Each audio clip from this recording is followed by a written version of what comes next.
Yo, Adam. I'm not sure about that. It really doesn't matter. Nope. Playing really Here we go. This bit. side dancing around him, but then he busts out like these really like crazy post-bop atonal side slipped lines,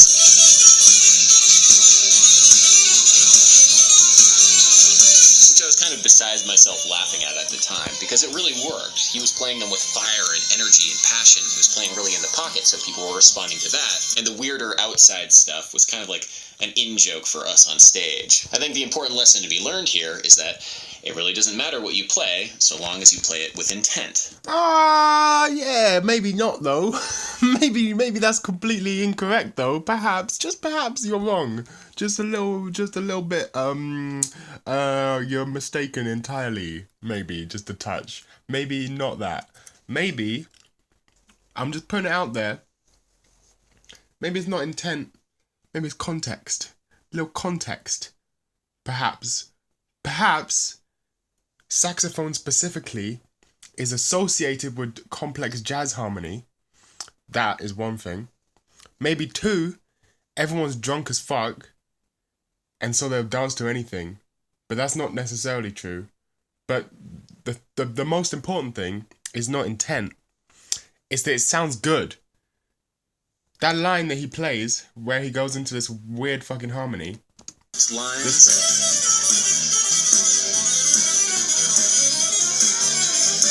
Sounds fucking sick. It sounds fucking sick. That's why people like it, because it sounds fucking sick. You have no context into what normal people like. A few years ago, everyone was listening to dubstep. That's basically atonal music. It's pretty much atonal music aside from the sub bass, which normally has a pretty simple tone. But like, even some of these trap melodies that are popular these days, they stretch conventional harmony a little. Like, I think you don't simultaneously, Adam Neely, who I'm talking directly to, who is definitely watching this video, you somehow really enjoy doing pop music and playing up the weird elements of it, while misunderstanding that pop music already has a lot of weird elements to it. That people are a lot more willing to appreciate non-conventional shit, even in pop music. Like, for example, one of the biggest tracks of recent memory is like Sicko Mode, right? And although I don't really like that song that much, I can appreciate that song is weird. There's not really a hook, and it's like a 3-part. It's completely different form than most pop music. It got 3 different melodies in it, 3 different instrumentals. Basically, it's crazy shit. And that was a massive tune. Even if you go back to something like Believe by Cher, right? No one had heard autotune before that. It probably sounds weird as fuck to them. It's still, autotune itself is a weird sound. Like, if you'd shown autotune to someone like from the 80s, they would probably think that's like a weird, like a really out there thing that could never get used in a pop song as an effect, really. Whereas nowadays it's everywhere. It's not really about the people won't. It's not really about that people won't be into something if it's not exactly what they're used to. It's more that I don't know, you kind of just have to trick them into being into it, which is, I guess, is kind of what he's saying. But it's more like, if people feel like they should, be into something, they go into it with a much more open mind. And everyone is guilty of this, not just the people who aren't part of the music elite, the people who aren't in the know on music. Everyone, even those who are in the know on music, right? You could listen to something by like Stockhausen, for example, and you can appreciate it because you're told that like Stockhausen is this like important composer. Not everyone likes Stockhausen, I know, but let's just say, because his shit's really weird. Versus I mean, it's the same thing as like with a lot of modern art. It's the same argument with, well, a child could paint that kind of thing. Well, if your only argument is that it's all about the intent, as Adam Neely seems to think, well then a lot of interpretations of art go away. That works really well if you're coming from the perspective of creating art, right? If you're coming from the perspective of my work is valid because I put the intent into it. But when you look at it from the other side as someone who is experiencing art, it doesn't hold up because you can't always know authorial intent. And sometimes people's interpretations of art may or may not actually coincide. Actually, people's interpretations of art and the way people experience art may not actually gel with the author's intent, but you don't always know the author's intent. And in fact, some people even purposefully leave their intent vague. Like, for example, a lot of lyricists purposefully use pretty vague lyrics that have a meaning for them, and then they go out of their way not to explain it because they want people to put their own interpretation on it. Now, that is also, there's other reasons that people do that, like, for example, because that's part of the art, but you could say that's their intent. But like, there's a lot of better people to ask about the death of the author and shit. But intent is nowadays a lot of people talk about death of the author and stuff like how intent doesn't matter, but then a lot of people, that since that's so common, a lot of people completely fight back against that and say that, well, intent really does matter. This is something that is I'm thinking about a lot recently, because this is the same attitude that my lecturer in uni has for a certain class. He talks a lot about intent because we're learning a lot about conceptual music and music that well, I say learning, it's mostly stuff I already know, which is kind of sad. Kind of feels like I'm bragging when I say that, like I'm so cool, I went to uni and I knew everything that the teacher taught me, which is not really true because I didn't know everything. No one knows everything. I only know what I know. But it's actually just kind of sad because it means I'm wasting money.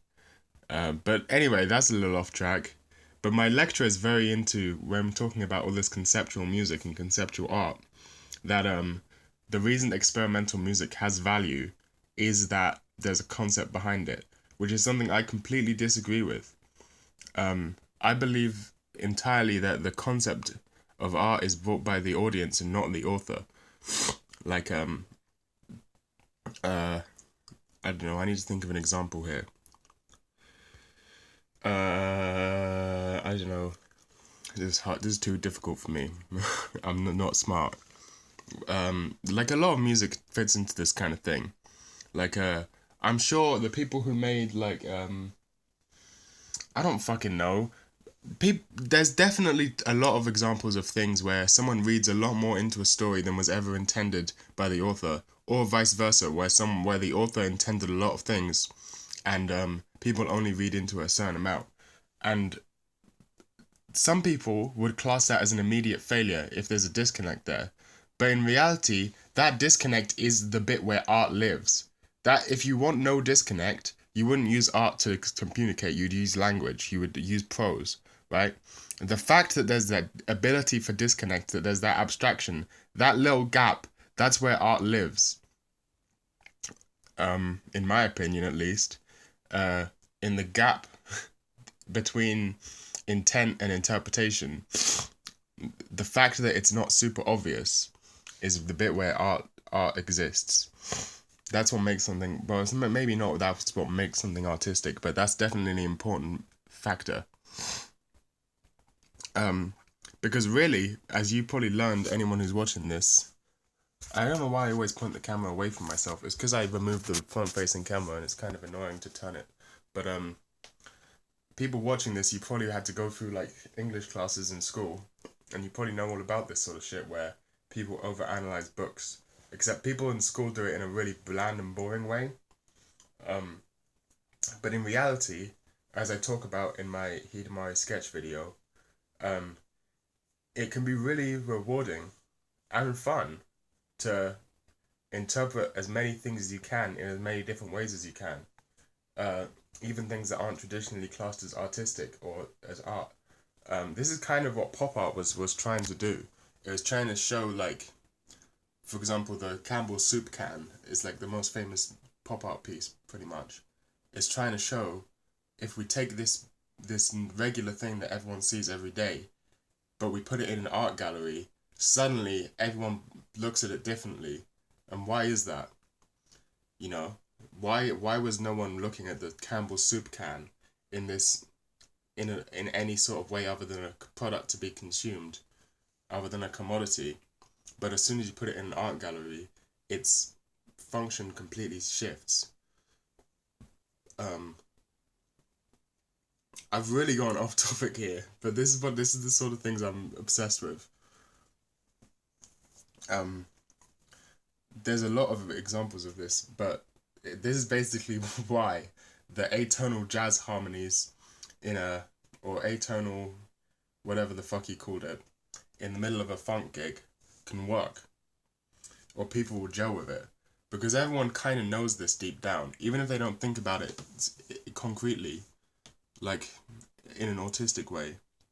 Everyone is willing to at least accept it because everyone experiences this on a day-to-day basis.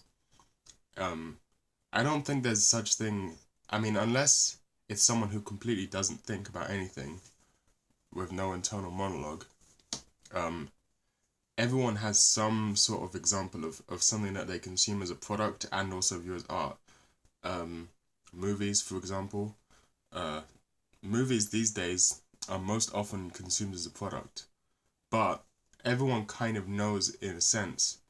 Even the most normie person in the world who just watches Marvel movies, they know in somewhere in the back of their mind that there's some artistic merit to this to movies beyond being just a product. But they consume it as a product, so they know that there's these two different modes, and that there's places in between, like with Marvel movies. Even if they don't know it consciously, they know that there's a everything has some artistic value, and so people are willing to accept crunchy, weird, out there harmonies because life is crunchy and weird and out there, and it's not really about intent. It's more about the illusion of intent. Um, when you're making an art piece, even though people like to think of it this way, and maybe it is this way in some art forms, like I believe a lot of poets probably do actually do this, but there's this idea that anytime you consume an art piece, every single tiny detail is 100% on purpose, which is in a sense true, but it's also not always true, because not every detail in an art piece is actually contained within it. Art is almost defined as being more than the sum of its parts. Like a painting is not just the bit of paint on a canvas. It's more than just that. It gives you something, right? So even if you very intentionally do and very carefully think about each line of paint or each brushstroke, there's stuff there that you couldn't have possibly known was going to be there when you started, even if it's stuff that was just an accident. Um, and that becomes part of the overall thing, and people were willing to accept that. Even something like music, pop music, for example, which is where art and commodity really collide. There's always space for weirdness. I've talked so many times about how a lot of early 2000s pop music and mid 2000s pop music was super weird, but even modern pop music is super weird. There's still a lot of weirdness. Like I know this was on purpose. This is not an example of my intent not mattering, because this was actively the intent behind the track.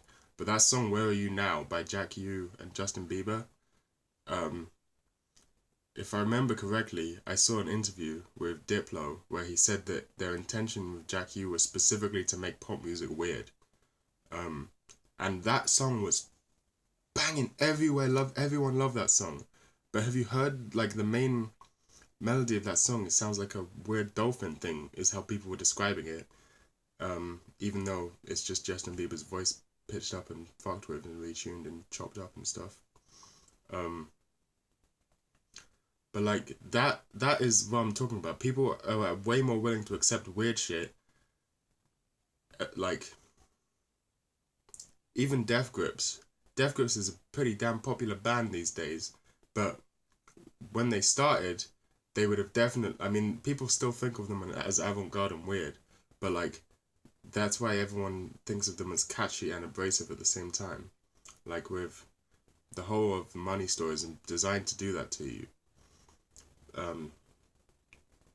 But it's very interesting because these two things can be played with a lot. Like I'm very interested in this dynamic, but specifically, I'm more interested in doing it the other way around.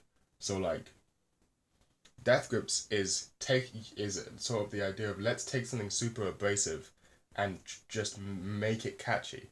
Let's take something super abrasive and force catchiness into it. Force some sort of hook into it. Whereas I'm much more interested. Well, that's not always true. I'm interested in that too. I like that sort of music a lot. But I'm also interested in the other direction, which I feel is less explored by Western artists, which is taking something catchy and pushing the catchiness so far in sparkliness that it becomes abrasive.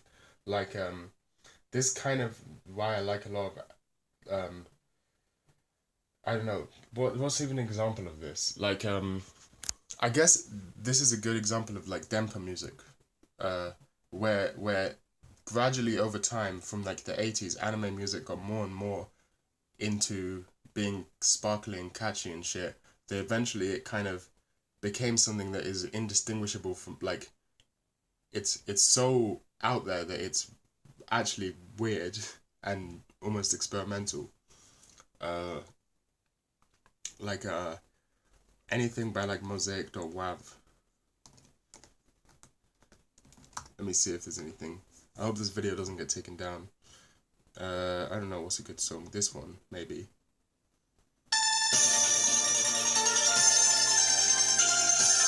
Like, it's clearly very catchy.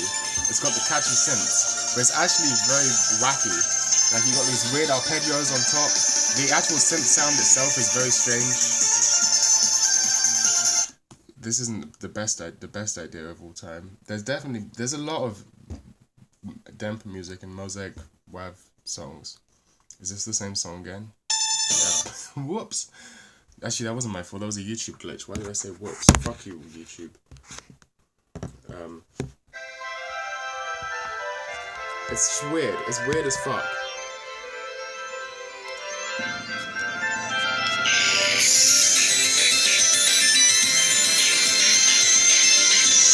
Like, what I'm saying is, imagine actually trying to play that on the radio. You think of it as pop music. You hear it and you're like, yeah, this is pop music. But trying to actually imagine this on the radio.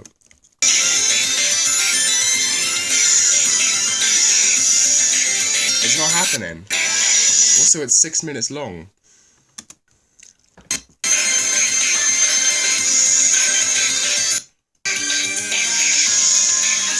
Like, listen to that drum pattern.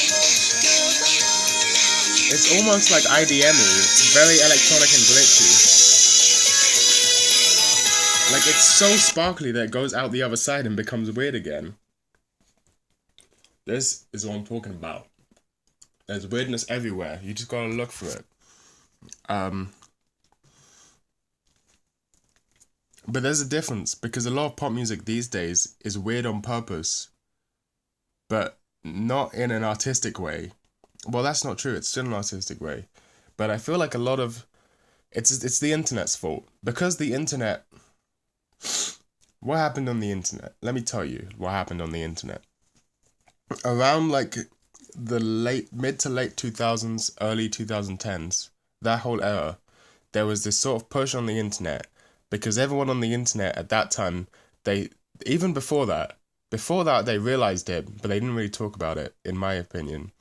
But around that time, people were like, the internet is for weirdos, and we're all weird, and being weird is cool. Be your own weird self, and just be weird, and just be yourself. Just be proud to be weird. Like, we're the outsiders, we're the weirdos. Kind of thing. Which is not that unusual. I mean, that's been happening in youth subcultures since like hippies, right? Or even before that. Like that's a common theme. But the internet made it very widely publicized and not specific. For example, punks or hippies, like they were all weird and they were like, come join this community where we can all be weird together in this one specific way. Whereas the internet was much more like everyone has their own tiny little weird communities and that's cool as fuck. But then something happened. I'm not sure what it is. And it became like now on the internet, there's weird, but it's not weird anymore because everyone has the same. It just became another subculture. And it essentially became like Tumblr subculture, which was no longer weird because everyone was exactly the same. And then you had like 4chan subculture and that like Chan subculture, but that wasn't like weird in another way. That wasn't like come express your weird hobbies here and be proud of them. It was more like again, fit in or fuck off kind of thing. Like it was less like be proud to be different from everyone else. It was more like we are this insular community, and if this appeals to you, come here. If it doesn't appeal to you, don't fucking try and change us to appeal to you. You've got to fuck off or change to appeal to us, right? Whereas Tumblr is very similar. Like that sort of community was very much like you have to have these set of opinions to be weird here. But then it's no longer weird because everyone's in the same group. And now I'm generalizing a lot here because there's definitely Chan cultures, like sub Chan cultures and sub Tumblr cultures that are weird in accepting of all sorts of weirdness. But it sort of just devolved back into the normal type. And now it's like the same thing, like as it used to be. Like weirdness is no longer celebrated just for being weirdness. Like there's some specific types of weirdness that are celebrated, but it changed from being like people who are actually ostracized from society to being quirky, to being you're so quirky. And finally the pop industry caught on after a while. I mean, it caught on in Japan much faster, as most things do, because they just have a more cultural exception. I don't know. I'm pretending to know why. I think Japan is very.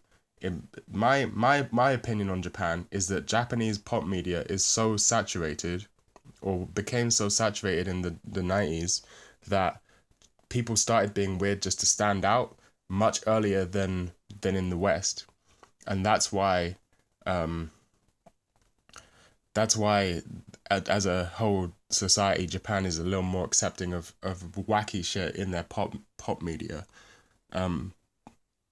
But then again, it is also specifically that only the stuff that is particularly wacky from Japan gets brought into the West as something, look at these wacky Japanese people. But in reality, Japan is not that much weirder than the rest of the world. It's just that, like, for example, for a while there was an obsession on the internet with weird Japanese commercials. But have you ever looked at English speaking commercials? Like, a lot of them are weird as well. They make weird commercials on purpose because they stand out and they want you to buy their product. It's not specifically a Japanese thing. You're just stupid. So then it became sort of a quirky thing. Now this is in part because of movies with these movies with the manic pixie dream girl kind of archetype, stuff like that, and stuff like Scott Pilgrim with whatever the opposite of that's called. Someone came up with a term for it, like the goth fairy nightmare girl or something. It wasn't called that, but something like that. That became a part of pop media, and then it was like, okay, so this is the weird people we've been hearing about. And then people started looking up to them and being like, wow, this person's so quirky, I should be cool like them. And then you got Billie Eilish, and that's where we are now. In fact, Billie Eilish is not that. We had people before that, but she's specifically not just an internet media. She's specifically a pop media person. So I guess that's where we are now. I guess something like 21 Pilots would maybe before that, the Billie Eilish. But this sort of, yeah, you can be quirky, but only quirky in this specific way, and not quirky to the point where it's alienates anyone. Like you're not allowed to alienate anyone. You're just supposed to give the illusion that you don't care if you alienate people, but really you really care if you alienate people. Whereas this type of music, there is no like.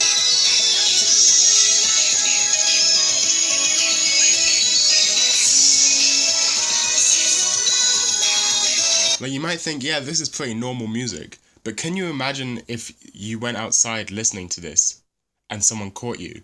You would not want to be caught listening to this. Therefore, it is unashamedly weird, unlike these corporatized, quirky weird. And there you have it. There's still some. This is kind of one of the reasons that I don't. It's the same as the reason behind guilty pleasures, that like they don't exist, because if you like something, you like something, and you shouldn't be guilty about it. But yeah, I don't know what really happened to that sort of culture of the internet is accepting of everyone who's weird, and then it sort of just became you have to have these specific opinions. But it's not like the internet became like that. It's these specific communities that developed because people were weird and didn't fit in eventually succumbed to the same problems, which I guess is kind of just tribalism, which I guess might even just. I don't want to say it. I really don't want to say it, but I might have to say it. I really don't want to. Don't interpret this the wrong way, but I don't really know. Listen to me. I'm about to say it. I'm about to say the word. The two words. Human nature. Perhaps. Whoa. I'm just throwing it out there. I'm not saying anything, but it seems a little suspicious that tribalism is such a thing that always seems to happen. I'm just saying it's a little. I'm not gonna say it's human nature 100%. Like, I'm not saying it's impossible to overcome it, but at the very least, it's something very ingrained in our culture, and at the very most, it's something very ingrained in humanity as itself. I don't know. I'm not a fucking person who knows about this shit. I don't think anyone really knows about this shit. I think anyone who claims to know about this shit, like the nature of what causes people to develop into tribes, is lying, because there's probably so many factors that it's impossible to know, from evolution to civilization to socialization to upbringing. There's so many factors. It's impossible to particularly tell what causes people to seek out specific, like splinter off into groups that hate other groups. So yeah, there you go. Something about that just causes it to happen. But there was a while there where it was in the internet. There was also a while there in the hippie community where this was the same thing, back in the 60s, with like Captain Beefheart fans. Like, everyone was just weird in their own way. But all that shit kind of fell apart, and it seems to always just fall apart. That you have to be, and I'm not even sure if that's necessarily a bad thing. Like, the way 4chan culture, I keep calling it 4chan culture, but it's more like just Chan culture and image board culture in general. That, like, the sort of luck more attitude, the like, I'm not gonna speed food. I'm not gonna speed food you. I'm not gonna speed food you. Really? Really? Is that what the word just came out of my mouth? I'm not gonna speed food you. I'm not gonna spoon feed you. I'm not gonna speed food you. Do your own research. I'm not gonna speed food you. I don't know. Like, that sort of culture, it does definitely have its merits, because then again, I don't know. There's simultaneously value to allowing people to just be weird in their own way, and there's value to creating insular communities that have gatekeeping. I don't know. There has to be some sort of balance there, or maybe they're completely incompatible, and you just have to be. Some places are one of them, some places are another of them. I don't really know. I just don't know.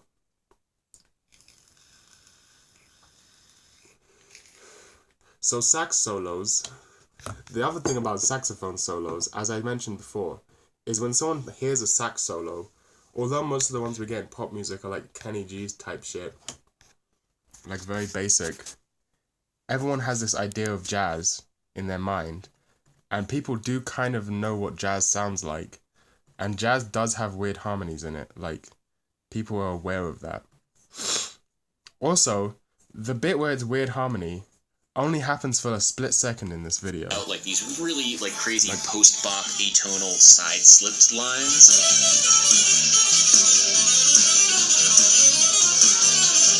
Which I was kind of beside myself laughing at it.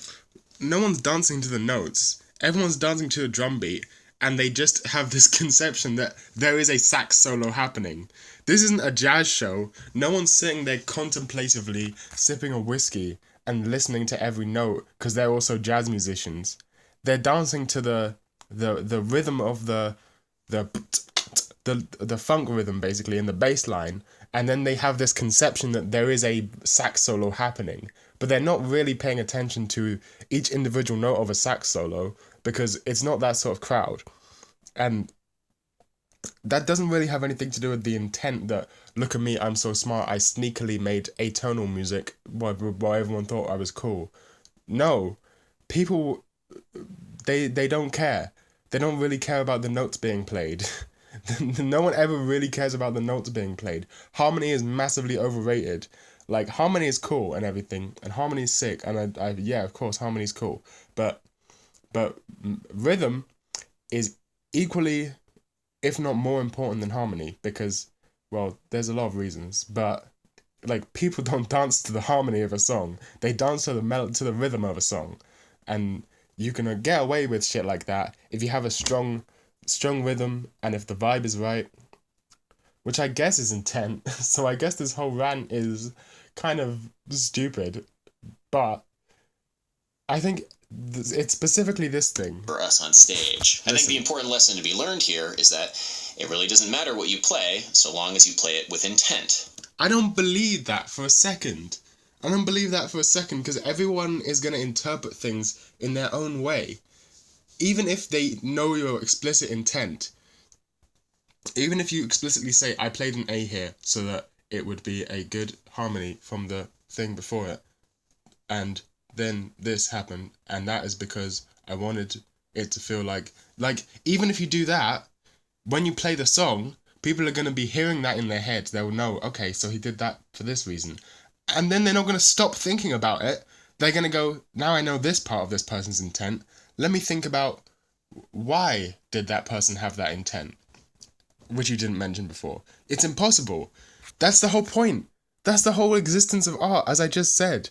If you wanted someone that was purely to be intent, then you wouldn't do it as a sax solo. You would just say your emotions in words. You would just say, you would just speak to someone.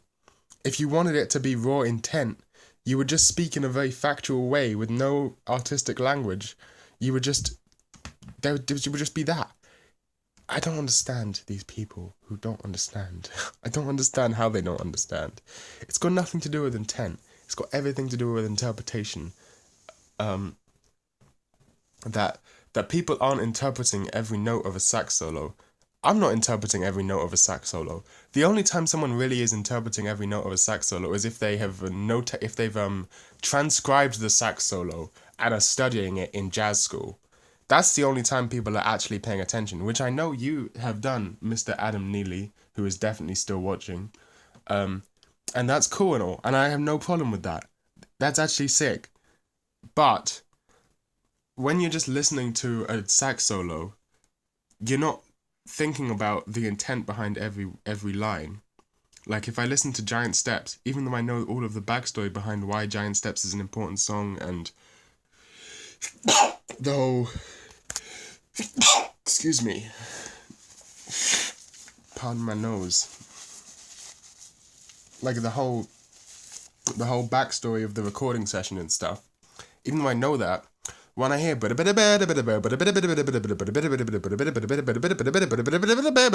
when I hear that, I know about all of that shit, but what I'm hearing is the sax solo from Giant Steps.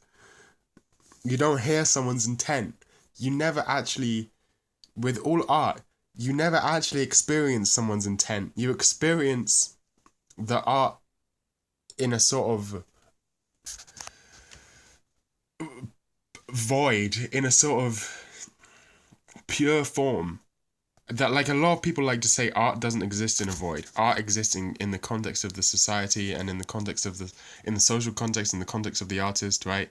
I completely disagree with that. I think in that moment, art is experienced in a void, and everything else is DLC. Everything else is additional bonus content. But art is experienced in a void. Like, if I go look at a Rothko painting or something, right? Sometimes your opinion can be changed completely, but that really doesn't have. I don't know. It's weird. It's weird. The intent is weird. I've always thought about how intent is weird. Like, in some cases, it really seems like intent does matter, but then you drill down and you realize that it kind of doesn't, because you're still in, like, because you can never know someone's full intent, but you can still feel like you fully appreciate an art piece. Like Rothko, I just mentioned. Okay, if you don't know who Rothko is, he basically paints big rectangles. And when I first saw some Rothko paintings in an art gallery, I thought I wasn't really into them. And then I looked around the room, and it's like this dimly lit room with a bunch of big rectangles painted on canvases around the room. And I went in and I was like, that's kind of cool, but I don't really get it. And then I read the sign, and it was like these Rothko paintings were specifically designed to emulate an old church windows and light streaming through. And I was like, oh, that's cool. Let me go in again and look at them. And then it kind of recontextualized it. I was like, okay, I understand the artist's intent. Oh, this is pretty cool. But when I was looking at them, I wasn't. Even though I know that, there's no way I was looking at them the same way that Rothko looks at them. I'm still looking at them thinking about probably, I don't know for sure, but I'm probably thinking about completely different things than he was thinking about when he was painting them. I'm probably thinking, when I was looking at them, I was thinking, oh wow, when you look at it from this specific angle, there's actually kind of a 3D effect. And when you stand here and look at this painting, in the like, instead of looking at each painting individually, if I look at this row of paintings next to each other, I can get a different sense. I don't know that if whoever made those paintings was thinking about that specifically. Who knows if they were even put in that specific. I think they probably were, but who knows if they were put in that specific order for a specific reason. Maybe they just happened to go up in that order because someone at the art gallery thought it looked good. And then that's when it gets really weird. What if there's multiple people's intents at the same time? What if you're listening to or even better, what if you're watching a movie? A movie is not just one person's intent. You got the director. Most people think the director is like the auteur of the movie. Like you watch I don't know, you watch a movie and you're seeing something that was created and conceptualized by the director. But firstly, oftentimes films are written by a different person than directed them. And you know, it's kind of weird that directors seem to get more credit than writers for films, even though ostensibly writing is the more basic part of filmmaking. But so you're getting, oftentimes when you watch a film, you're getting a script, then you're getting a director's interpretation of a script. Also, that script is almost always edited, like has an editor. So you're getting a script which has been interpreted by an editor, which has been interpreted by a director, which has been interpreted by a cinematographer. That's right. DOP on a film is not always the director. It's almost not the director. Like, you're getting the director's vision interpreted by someone who's actually telling the camera people where to go and planning all this shit. And then you're getting the actual camera operator's vision, who's never going to do exactly what, like, there's always something there. There's always some difference there. Then you're getting the script interpreted by the actors, who they act in their own way. And then, you know, a lot of films, especially old films, it's not so common these days, but a lot of older films weren't really edited by their directors. They were edited by someone else. And everyone knows about the Kuleshov effect. Everyone knows about the goddamn Kuleshov effect! That two bits of footage separately can mean if you take two bits of footage and do an edit between them, the fact that you edit between the two bits of footage, is more. It makes the footage more than the sum of its parts. Like if you see a piece of footage of a man looking in the distance, and then the next cut is a reverse shot of what the man is looking at, then the fact that those two cuts gives you the information that this is what the man was looking at. Whereas if you just saw completely separate on separate days without any idea that they were linked, a shot of a man and then a shot of an environment, then there's just you interpret them individually, but the coolest stuff. So then the editor's doing a lot of the work there of the meaning of the film as well. And then you've got like often got VFX departments who completely interpret, like someone as a 3D modeler who is interpreting this idea. Sometimes these VFX departments and VFX companies are just told, we want a big monster here, basically, and then the design of that monster is entirely up to like a graphic artist who will draw conceptions of that of whatever VFX thing, and then they just give that to a 3D modeler who then has to interpret. So you're getting like hundreds of people's artistic visions on this film, and there's no way every single person's intent lines up. It's impossible. That's the whole point. It's not just one person's intent. These things are hundreds of people's intents put together, right? So then where's the intent? Whose intent is it? You can't say every single part of a film is a different part of the people's intent, because sometimes two people's intents can be different, but the sum of those things can be something that seems to have a new meaning. But there's no way even if those two, I don't know, it's all in the interpretation of the audience. There's nothing to do, it has, well, it does have something to do with it, but it has very little to do with what the artist's intent is, especially on something like a movie where there's hundreds of different artists' intents, or something like, there's so many fucking examples of this. Oh man. It also depends on your autism level as someone who's consuming the work. You have to, depending on how much autism you have, you're going to interpret something either more or less. You're going to think about it either more or less in the way that the artist intended you to think about it. Like even just the level of how much you actually care about a work is going to affect your intent.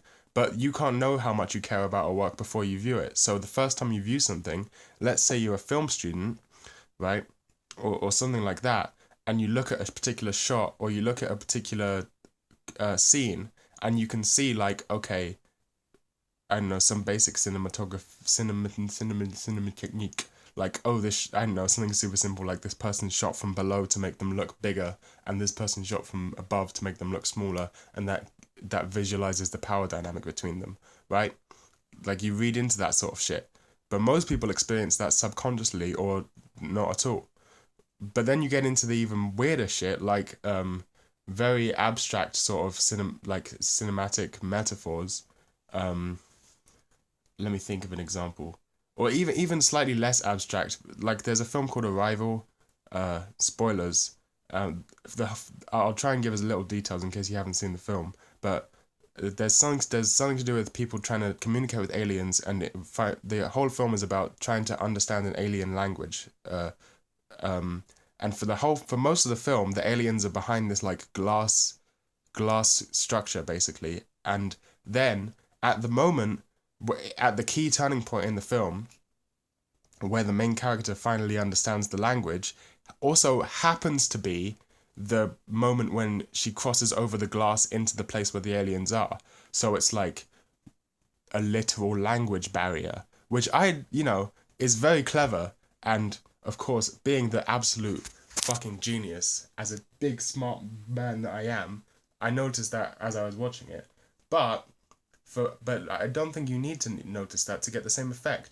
Like most people would probably just, even if they didn't have the language to express it, most people would almost, you definitely feel that viscerally when you watch the film, even if you don't actively think about it, which is probably a bad thing. It's probably an example of how I can't really get sucked into films, because I'm constantly thinking about other things like metatextual and writing and cinematography and shit and music and all that shit. But because I'm always seeing it as a film, it's probably a bad thing that I noticed that because most people probably feel that, and it is therefore more emotionally resonant because they don't think about it in a logical way. But I'm just autistic and can't help but do that sort of shit. Um, and I'm not saying that's some sort of complex metaphor that takes a film degree to notice. Obviously, that's a very basic kind of technique. But that may not have even been the director. That may have been the set designer that came up with that, or that may have been the writer. You know, it actually was probably the writer who said when we cross this at this point in the story, she goes into the cage with the people. It's not really a cage, but into the place with the aliens.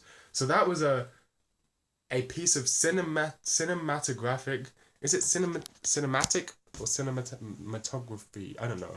That was a piece of visual metaphor that was put in the script by the script writer, and then interpreted by the set designer, and interpreted by the VFX crew. Like, it's boggles the mind. It boggles the mind. It boggles the mind. But just because I noticed that in a way that I'm thinking about it with language, people will definitely notice it in the film, but they just don't notice it with their language brain. They just notice it in a visceral way. It's the same thing with atonal jazz solos. It has nothing to do with intent and everything to do with interpretation. There you go. I don't know if that makes any sense. Man, my videos are getting ridiculously long lately.